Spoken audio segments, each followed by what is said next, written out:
Bienvenue dans cette première session de la série CubeTrail. On va commencer les choses à la base. Donc on va voir aujourd'hui qu'est-ce que c'est Kubernetes, qu'est-ce que c'est un conteneur et même qu'est-ce que c'est une VM. Donc pour être dans cette session, il vaut quand même mieux que vous soyez quelque part dans l'informatique pour avoir un petit peu les bases, même si cette session ne va pas être très technique et être accessible à toute personne en fait, même sans grand background informatique. Mais c'est quand même mieux. Enfin, le but c'est ensuite de commencer par là et ensuite de faire toute la trajectoire jusqu'à dans les tréfonds de Kubernetes et on commence vraiment à la surface.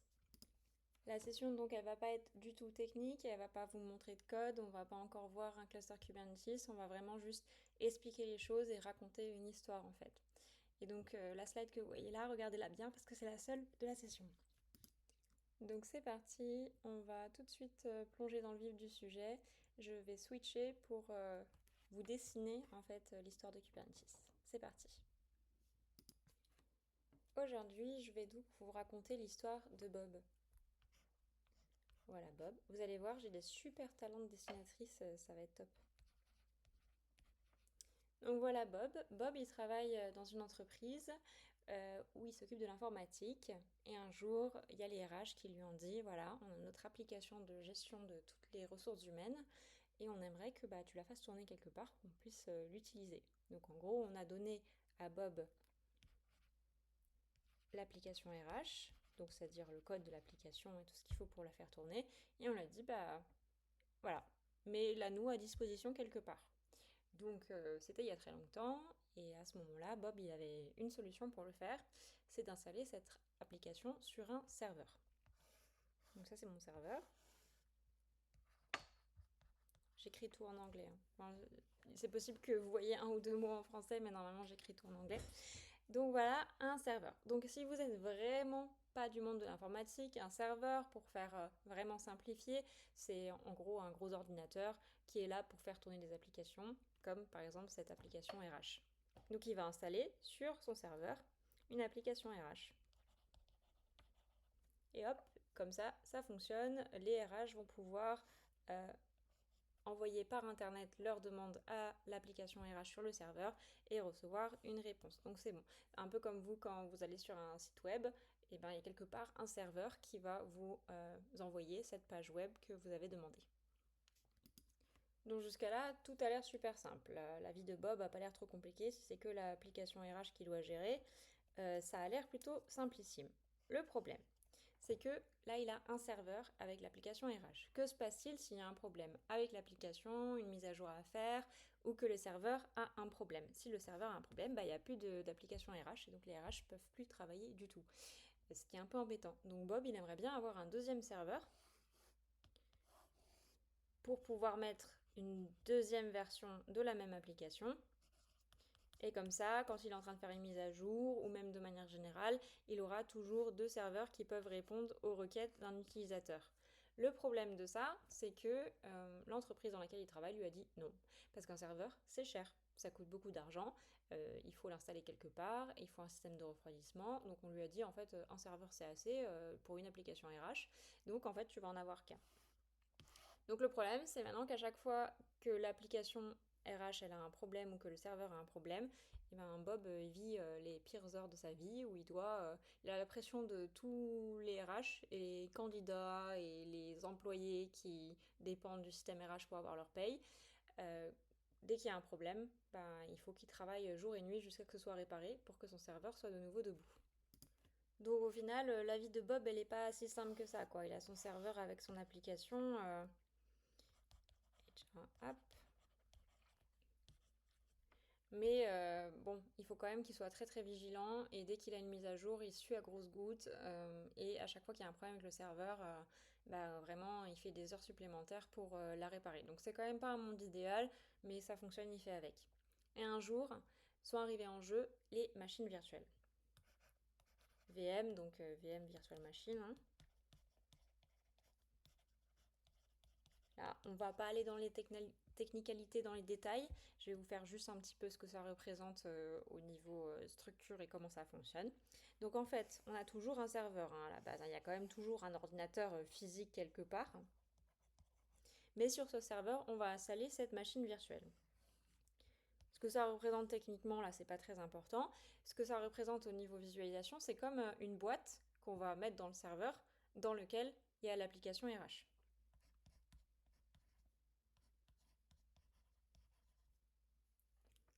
Donc, cette boîte, je vais un petit peu remonter, hop, non, c'est trop, hop, voilà. Donc, cette boîte, elle a plusieurs avantages pour Bob.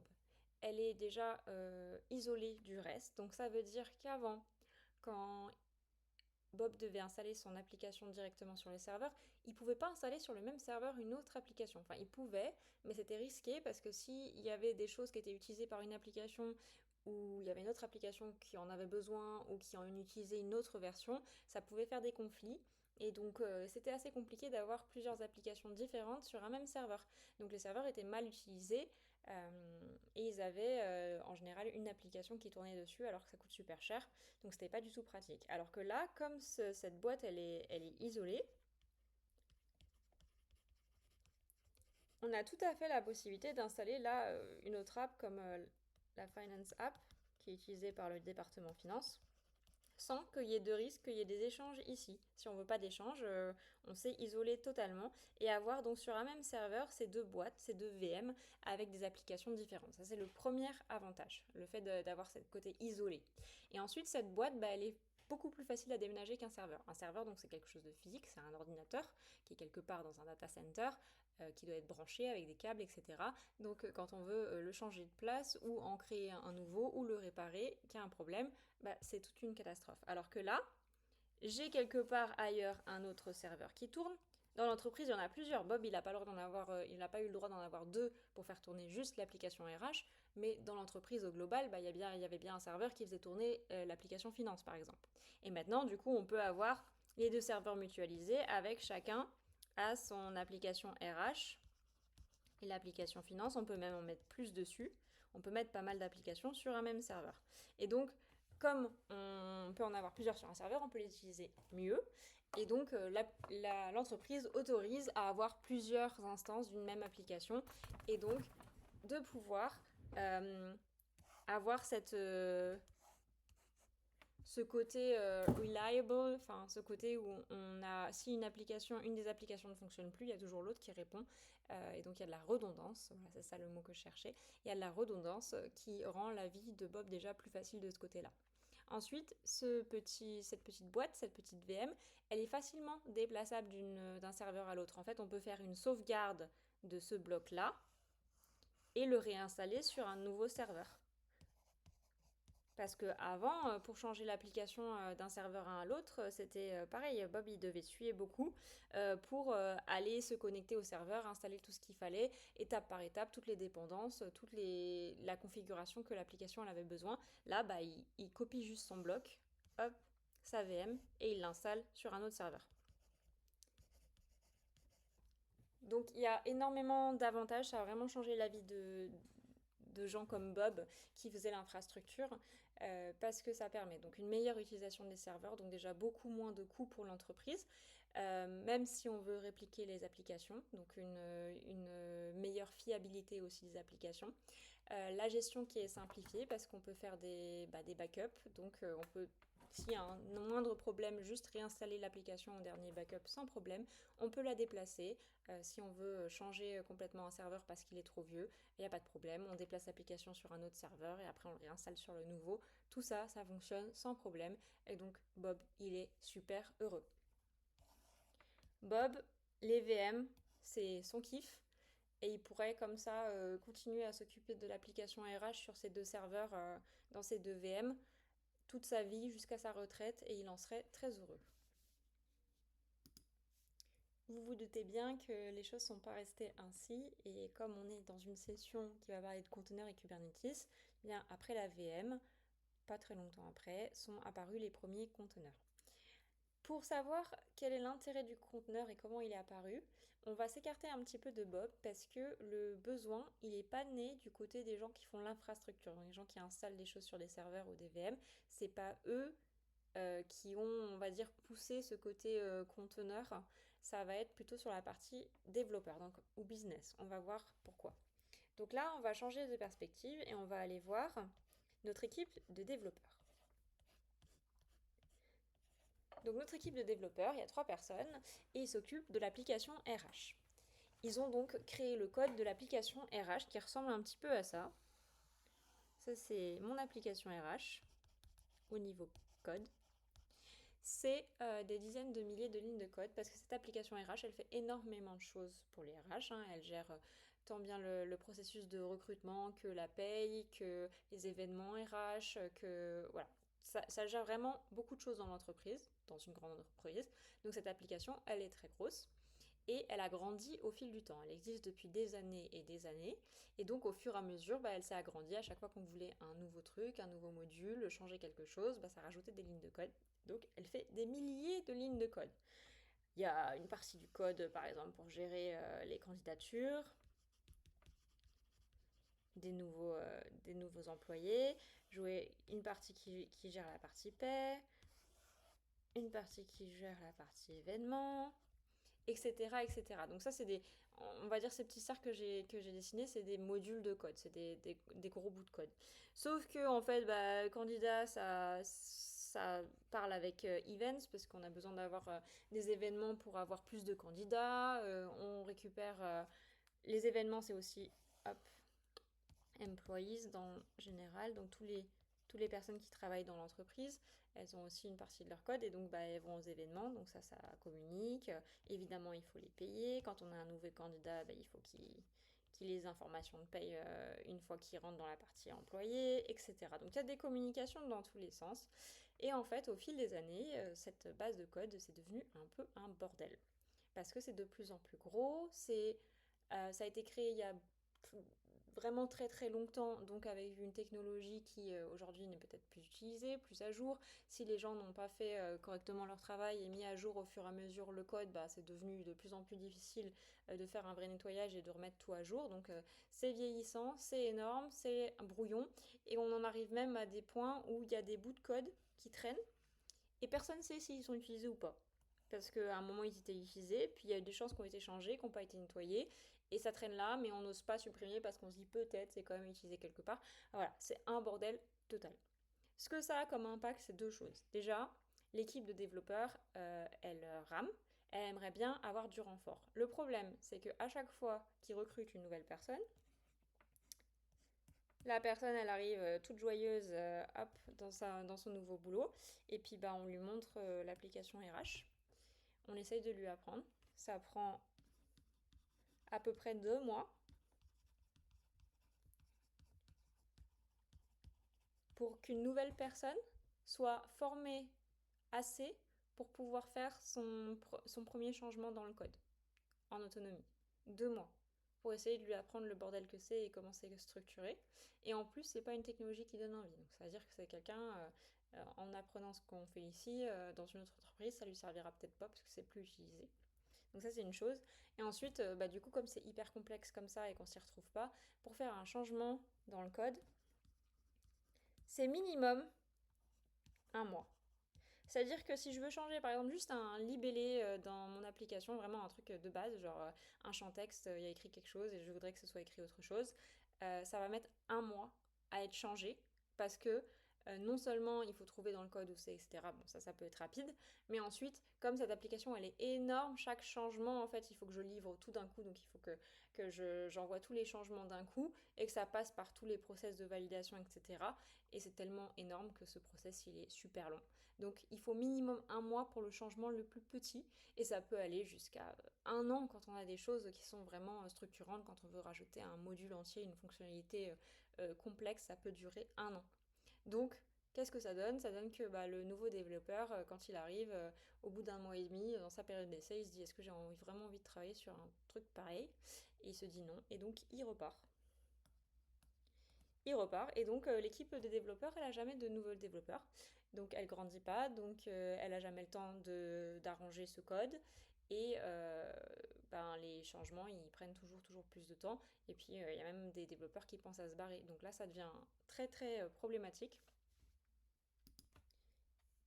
Et donc, les RH demandent aux développeurs, bon, qu'est-ce qu'il vous faut pour arriver à faire des changements plus rapidement et pour pas que cette application tombe complètement, soit complètement ingérable, quoi, ce qui est déjà presque le cas.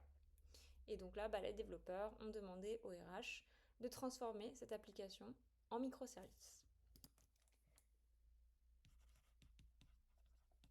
Alors, là, je vais vous faire un truc vraiment très accéléré parce que les microservices, c'est un sujet assez vaste et ça ne se fait clairement pas du jour au lendemain. Ce que je vais vous dessiner là, ça peut être un process qui, dans une entreprise, peut prendre 1 an, 2 ans pour en arriver là, mais qui se fait de plus en plus. Donc, on prend en fait une grosse application comme la HR App, qui est une base de code, et en fait, on va la diviser un peu comme elle est divisée dans le code, mais vraiment en applications séparées, en petits bouts, en fait, qu'on appelle donc des microservices. Et en fait, cette application, on va sortir les grosses parties. Donc, on va dire, bon, là, c'est toute la partie candidat.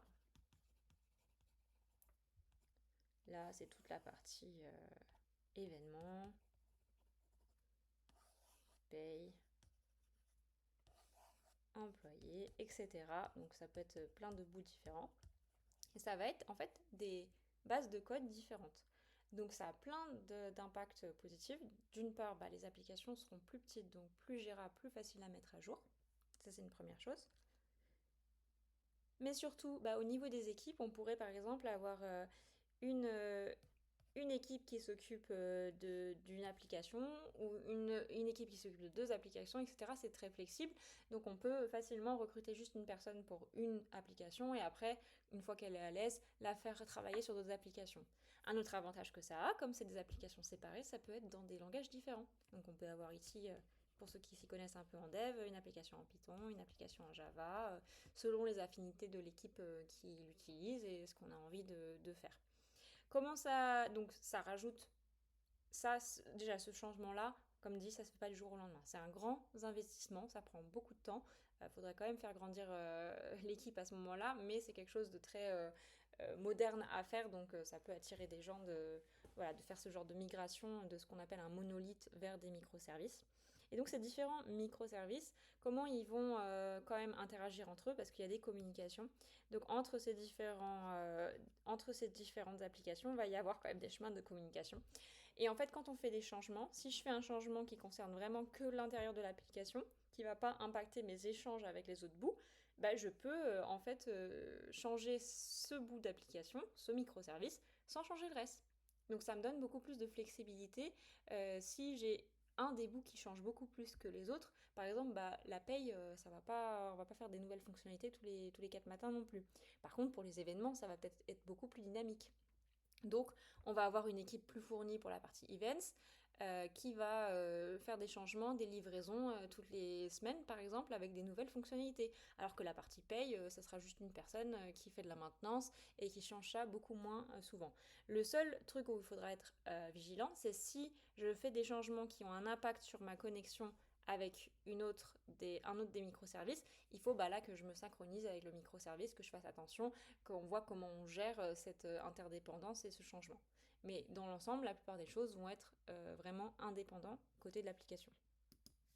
Donc en général, quand je fais une migration aussi grande d'un monolithe vers des microservices, j'en profite pour nettoyer tout le code, pour remettre tout à jour, pour remettre tout moderne, les dernières versions, etc. Donc là, les développeurs, une fois qu'on a réussi cette migration, ils sont super contents, hein. Là, il n'y a plus de problème pour recruter des gens et l'onboarding, donc une personne qui arrive dans une des équipes pour qu'elle fasse son premier bout de code, ça va être par exemple environ une semaine. Parce que ça va être du moderne, ça va être du tout vu, ça va être des choses bien écrites, bien documentées, etc. Et pareil, quand on veut avoir un changement, là, ça dépend évidemment de ce que l'entreprise elle a besoin et comme dit, le côté dynamique ou pas de l'application, hein. Donc, comme dit, Events par exemple, on va peut-être changer des choses toutes les semaines. Il y a même des entreprises, hein, quand on est vraiment dans l'automatisation la plus poussée, avec vraiment des tests automatisés et tout, il y a des entreprises qui livrent des choses tous les jours. Donc, c'est pas toutes les entreprises, quoi, mais ça peut être par exemple une semaine. pour les choses les plus dynamiques et pour par exemple la partie paye, ils peuvent eux livrer que toutes les 2 semaines, 3 semaines, un mois. C'est vraiment très, très adaptable. Mais du coup, les développeurs sont contents et le business est content. Là, on parle d'une application RH, donc les RH sont contents. Mais dans le monde de tous les jours, ça peut être n'importe quelle application qui est visible par les clients. Et donc, on peut s'adapter très vite aux nouvelles modes, aux nouvelles choses que les clients veulent, etc. Donc, pour la partie business, c'est aussi super cool. Donc là, vous allez peut-être me dire, ok, c'est très bien ton histoire de microservices, mais qu'est-ce que ça a à voir avec nos conteneurs? Et ben, pour voir ça, donc les microservices, les conteneurs, je sais pas lequel est arrivé avant l'autre, je crois que c'est même, enfin, c'est pas facile à trouver, c'est pas clair, mais c'est une transition qui se fait ensemble. Vous allez voir dans un instant pourquoi. On va revenir à Bob. Donc on revient à Bob. Bob, il était là avec ses 2 serveurs qui partagent avec le département finance, avec à chaque fois sa VM d'application RH. Ok? Et il était content. Sauf que, on vient de voir ce qui s'est passé dans la dernière année côté développeur. Eux, ils sont super heureux et ils viennent voir Bob et ils disent ok, c'est bon, on a fait notre transformation en microservice, donc maintenant notre application, c'est plus une application, mais c'en est 4. Est-ce que tu peux nous les faire tourner? Et alors là, Bob, bah, lui, il fait la tronche, hein. Parce que du coup, bon, les VM, c'est quand même pas non plus super léger. Donc lui, il a que 2 serveurs sur lesquels il a le droit d'installer des choses. Donc en fait, son application RH qui avant était une application, bah maintenant ça va être 4 blocs. Hop, donc ça c'est mes 4 microservices. C'est plus mon application, c'est mes 4 microservices. Je les ai appelés M1, M2, M3, M4. Et du coup, vu que bah, ça fait 4 fois plus de VM pour la même application, bah, il peut même plus répliquer du coup. Et donc il peut pas avoir 2 fois chaque application parce que ça prendrait trop de place sur les serveurs. Même s'il pouvait, bah, ça lui ferait 8 bouts à gérer au lieu de 1. Et puis il faut qu'il gère le réseau entre chaque truc, les mises à jour, etc. Donc lui, bah, ça lui plaît pas du tout comme idée. En plus, une VM, bah, c'est quand même un truc lourd à gérer, quoi. Donc, est-ce que vous voyez venir le truc? Je pense que oui, j'espère. Du coup, après est arrivé le conteneur. Donc le conteneur, c'est presque la même chose qu'une VM. Donc là, on va faire une toute petite parenthèse technique pour vous montrer le truc principal qui change d'une VM à un conteneur. Je vous dessine ma VM, donc là on n'est plus sur un serveur, ça c'est ma VM. Et donc maintenant, on va avoir mon conteneur.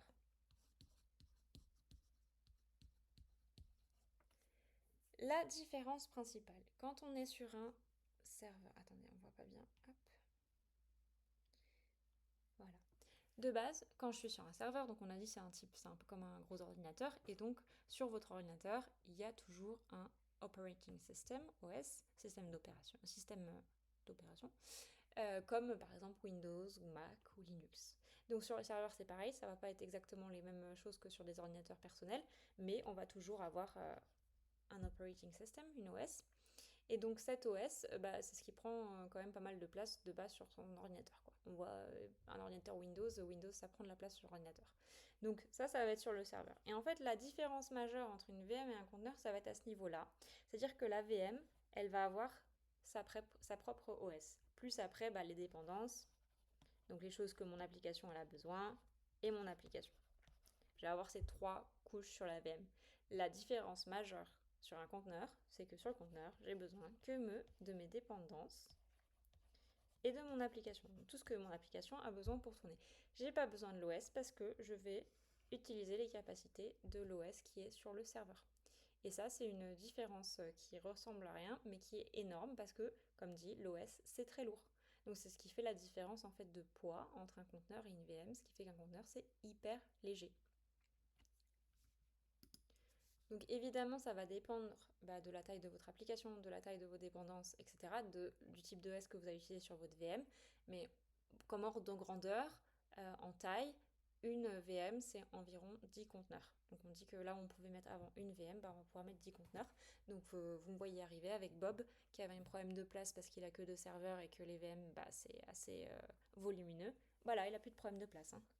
Il va pouvoir installer ses applications, ses microservices dans des conteneurs. Et donc dans ces 2 serveurs, donc là on revient aux 2 serveurs de Bob, il va pouvoir avoir sur chaque serveur les 4 microservices sans problème. Et du coup, il va pouvoir de nouveau avoir sa réplication et il pourrait même en mettre plus s'il faut. Donc, est-ce que Bob, il est content? Il est moyennement content, c'est-à-dire qu'il a de nouveau sa réplication et donc moins de stress quand il va faire une mise à jour ou s'il y a un problème avec un serveur ou un microservice. Notamment, l'avantage d'un conteneur, c'est que c'est hyper léger, donc c'est hyper rapide à démarrer et hyper rapide à jeter. Donc quand il fait une mise à jour ou quand il déplace ses conteneurs, ça prend quelques secondes, il est super heureux. Ça, c'est le côté cool. Le côté moins cool, c'est qu'avant, il avait un ou deux blocs à surveiller, à vérifier qu'ils étaient en bonne santé, à faire les mises à jour, à vérifier la connectique, etc.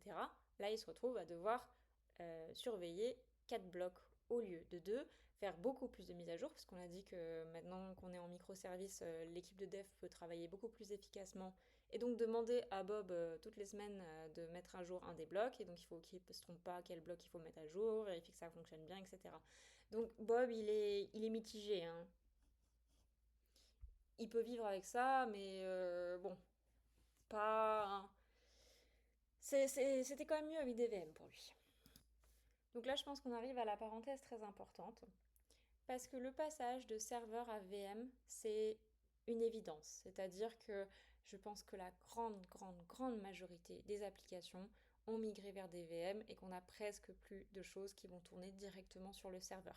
C'est vraiment pour des cas très particuliers où par exemple on a un objectif de performance à la nanoseconde près, ou je sais pas, il y a sûrement des cas de figure très spécifiques où on fait toujours tourner des applications sur des serveurs, mais c'est, je veux dire, il y a, j'en sais rien, j'ai pas de chiffres, mais on a plus de 90% des applications qui maintenant tournent sur des VM, quoi. Si vous utilisez quelque chose, il y a des fortes chances que ça tourne sur une VM. Donc c'était une évidence, c'est vraiment une suite logique côté infrastructure, donc pour quelqu'un comme Bob. La partie container, c'est beaucoup... Enfin, c'est pas la même chose, c'est vraiment pas la même chose. Il n'y a pas d'évidence en fait. C'est pas toute application qui aujourd'hui tourne sur une VM va, dans un futur plus ou moins proche, tourner sur un conteneur. Vraiment pas. En fait, ça dépend vraiment de ce qu'on a besoin de faire avec cette application. Il y a des applications qui sont plutôt statiques, c'est-à-dire il n'y a pas beaucoup de changements dans le temps. Elles sont saines, elles sont mises à jour correctement, etc. Euh, et donc elles sont très bien en monolithe, elles sont très bien dans une VM, et elles arrangent les gens comme Bob. Donc là, il n'y a pas de raison. En fait, les applications, elles vont rester ad vitam aeternam sur des VM. La partie conteneur, c'est vraiment pour des cas particuliers. Donc pour les applications existantes, c'est quand on a une application qui est dynamique, on va vouloir faire des changements réguliers, ou la partie business va nous dire, nous, pour nos clients, on a besoin de faire des changements vite pour s'adapter au marché, pour s'adapter aux nouvelles modes, etc. Et quand l'application devient de plus en plus grande et qu'on a besoin de la diviser en morceaux. Dans ces deux cas-là, ça peut être intéressant de passer à des conteneurs. Mais ce n'est pas une évidence parce que ça demande beaucoup d'investissement. Surtout quand on est arrivé sur une application monolithaire qui est énorme, parce qu'avec les années pas mis à jour correctement, etc., c'est une migration qui demande énormément de ressources et financières et de temps à des entreprises. Donc il faut vraiment qu'il y ait une justification business derrière. Donc c'est pas une évidence. Après, pour les nouvelles applications, ça va être moins coûteux dès le début, quand on planifie de créer une nouvelle application, de se dire est-ce que je fais un monolithe, est-ce que je fais une application ou est-ce que je fais des microservices, est-ce que j'ai un intérêt à ça, est-ce que c'est une application qui va être changée très régulièrement. Et dans ce cas-là, c'est moins coûteux de partir directement sur la partie microservices, donc avec des conteneurs, quand on le sait dès le début et qu'on a des gens formés pour aussi. Il faut aussi avoir les ressources pour. C'est pas quelque chose qui s'apprend du jour au lendemain. Les gens qui faisaient avant du dev pour des choses qui allaient tourner sur des VM, ils ne s'occupaient pas du tout de l'infrastructure, alors que vous allez voir au fur et à mesure des sessions, pour faire tourner des conteneurs, il faut quand même aussi que les devs ils se posent quelques questions. Ça a fait des changements sur la partie code aussi. Bon, revenons à Bob. Bob, bon, pour l'instant, il est mitigé, mais alors ça devient encore plus grave parce qu'en fait, il y a d'autres applications, il y a d'autres applications dans l'entreprise et il y a d'autres équipes de dev qui ont eu vent que l'équipe de dev de l'application RH avait eu le droit de faire des microservices et avait maintenant un truc super moderne, super bien, et faisait des livraisons toutes les semaines et s'amusaient bien. Donc ils ont tous décidé de transformer leurs applications en microservices, dont par exemple l'application finance. Et donc, ils arrivent tous voir Bob et disent ah, on sait que toi tu peux faire tourner des conteneurs, donc on aimerait aussi que tu fasses tourner les nôtres. Et là, Bob se retrouve avec 4 applications. Au moins 4 applications qui ont 4 conteneurs chacun, répliqués fois 2 fois. Je vous laisse calculer de tête. Voilà, il se retrouve tout de suite avec 16 containers dont il doit s'occuper. Et là, il ne sent pas du tout. Il se dit ça commence comme ça, et puis le prochain qui arrive, ça fait encore 8 de plus. Je vais pas pouvoir m'en sortir. Ça fait pas 16 containers. Je suis pas bon en calcul. Non, ça en fait déjà 32. Super, Clémentine. Hop. Ça en fait déjà 32. Donc s'il y a une application qui arrive de plus, ça en fait 8 de plus. Enfin, Bob, il dit tout de suite non. Là il est au bord du burn-out et il dit que si ça continue comme ça, il va se barrer de l'entreprise. Donc il faut vite trouver une solution pour Bob pour l'aider à gérer tous ses conteneurs. Donc est-ce que vous avez une petite idée de ce qui va aider Bob à gérer tous ses conteneurs? Un petit indice, c'est dans le nom de la session. Ça s'appelle Kubernetes. Qu'est-ce que Kubernetes? La définition, c'est un orchestrateur de conteneurs.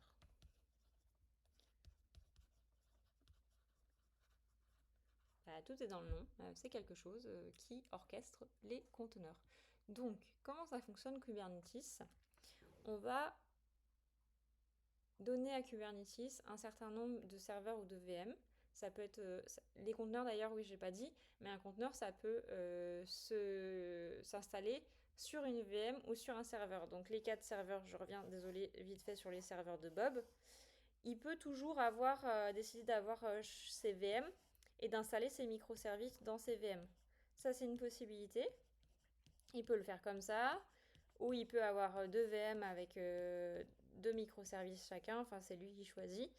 C'est tout à fait une possibilité et je pense que c'est le cas le plus fréquent. C'est-à-dire que la plupart du temps, les conteneurs vont être dans des VM, mais on peut aussi directement les faire fonctionner sur le serveur aussi, c'est une possibilité. Les deux cas existent. Si vous me dites dans les commentaires si vous voulez savoir exactement quels sont les avantages et les inconvénients pour chacun. Mais voilà, juste pour vous dire que c'est tout à fait possible de faire les deux. Donc, j'en reviens à Kubernetes. Vous avez dû déjà l'entendre rien que dans ma vidéo où je parlais des sessions qu'on allait faire. On parle de Kubernetes, on parle toujours de cluster. Donc en fait, Kubernetes, on va lui indiquer les machines qui nous appartiennent, donc les serveurs ou les VM, où il va pouvoir gérer des conteneurs pour nous. Donc là, Bob, lui, il a 2 serveurs sur lesquels il peut installer un certain nombre de VM. On avait dit au début 2. Donc il va avoir besoin quand même d'une 3e VM de préférence. Mais ça, on le verra, je pense, dans la session sur la structure exacte de Kubernetes. On va rester sur les deux VM. Donc VM ou serveur, hein, peu importe, ne vous fixez pas sur ça. Donc Bob va dire à Kubernetes, voilà, ça c'est mes 2 serveurs ou mes 2 VM auxquels j'ai accès, sur lesquels j'aimerais faire courir mes conteneurs. Donc ça, ces 2 VM, elles vont représenter le cluster Kubernetes. Donc exactement la structure de à quoi ça ressemble un cluster Kubernetes et comment ça fonctionne, c'est une des sessions d'après, donc je vous invite à les regarder. Là, on va rester assez abstrait sur la partie technique. On va juste rester sur le fait que voilà, Kubernetes sait qu'il a ces 2 VM qu'il peut utiliser. Et ensuite, on va lui dire, bah voilà, j'ai une application, c'est 4 microservices qu'il faut faire tourner. Et ces 4 microservices, j'aimerais que tu les répliques 2 fois. Et c'est tout. On donne ça à Kubernetes et il se débrouille. Et c'est Kubernetes qui va prendre ces 4 conteneurs, qui va dire ok, il y a de la place là, je vais le mettre là, il y a de la place là, je vais le mettre là. Ah, celui-là, je vais plutôt le mettre ici. Lui là, etc. Donc il va mettre les conteneurs là où il y a de la place. On peut le guider, lui dire je préférais que ce soit sur cette VM ou sur celle-là. Mais de base, voilà, on lui dit juste j'en veux 8 du coup, et il les met où il veut. Donc c'est lui qui va positionner sur mes VM mes microservices. C'est pas forcément 4-4, c'est pas forcément. Ça peut être. Là, il peut y avoir 2 M1 par exemple. Enfin, c'est lui qui décide. C'est bon, je suis à 8. Voilà, donc Kubernetes les installe. Donc ça, c'est déjà top. Mais ça s'arrête pas là. Donc, Kubernetes, il est déclaratif. pas impératif. Qu'est-ce que ça veut dire? Ça veut dire qu'on va pas dire à Kubernetes, justement, on va pas lui donner les étapes pour en arriver là. On va pas lui dire, voilà, tu installes un M1 sur la VM1, un M1 sur la VM2, etc. Non, non, on lui dit juste, je veux 4 conteneurs x 2, débrouille-toi. Et il va faire en sorte que ça reste toujours comme ça. C'est-à-dire, s'il y a un problème, pour une raison X ou Y, un de mes M1 se casse la gueule, bah Kubernetes, il surveille tout ça, il voit qu'il y a un problème, et du coup, il va le réinstaller, soit sur la même VM, soit sur une autre, c'est lui qui décide aussi. Il va faire ça tout seul, sans que Bob il ait à intervenir. Donc Bob, il peut dormir maintenant la nuit. Il n'est pas obligé de faire des heures sup. Il n'est pas obligé d'être là 24 heures sur 24 à regarder si mes 8 petits bouts d'application fonctionnent. Kubernetes le fait pour lui. Encore mieux, quand je vais faire une mise à jour. Donc là, je vais refaire un dessin parce que ça devient un petit peu brouillon. On est reparti.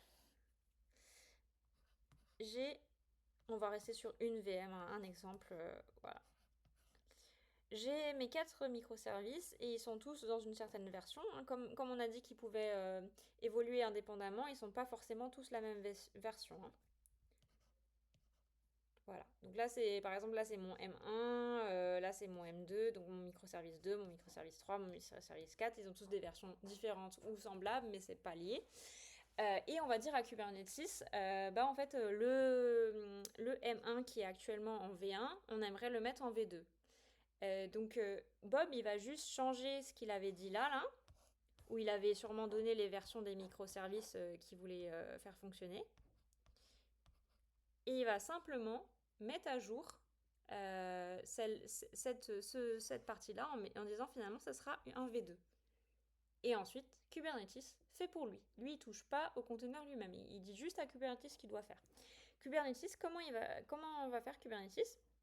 Il ne va pas d'abord supprimer la V1 parce qu'elle est en train de fonctionner, elle est peut-être en train de répondre à des utilisateurs.